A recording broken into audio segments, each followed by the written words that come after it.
Well, the operating permit for Madison Square Garden is up for consideration by the council after having gone through a lengthy process, and our members are concerned about the future of the garden, the future of Penn Station, and so we came today to express our views.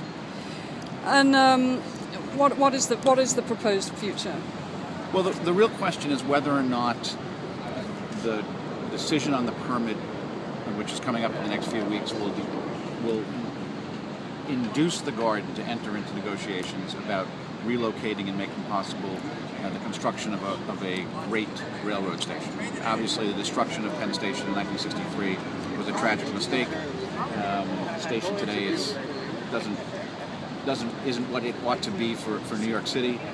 We need something like Grand Central, on the west side. So, if the council, sets out a time limit and says we got to address this in the next 10 years, that we think will spark the kind of negotiations that are necessary to create the improvements that the city needs. And would all of these, if they turn it into a proper train station, then what would happen with Madison Square Garden? The garden has had multiple locations in the past. It started in Madison Square, hence the name, moved to 50th Street, then moved to 34th Street, which was a colossal mistake. And so, it's possible to construct a new arena, just like we have a Barclays Arena in downtown Brooklyn now, that's really revitalizing or completing the revitalization of downtown Brooklyn. So, there were a number of locations suggested. The key thing is opening up the space above the train station to build a real train station. What about the fact that the Dolans haven't paid any city taxes? What about it?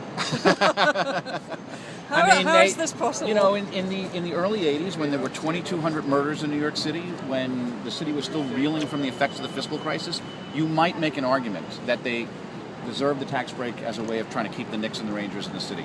Today, with the city's population booming, with the traffic in underneath in Penn Station having doubled or tripled since then, crime down to all-time lows, the Islanders moving into the city, there's no excuse at all for a $16.5 million giveaway to James Dolan on Madison Square Garden property taxes. It's ironic that the $16.5 million is exactly the same amount of money he makes as the CEO of Cablevision.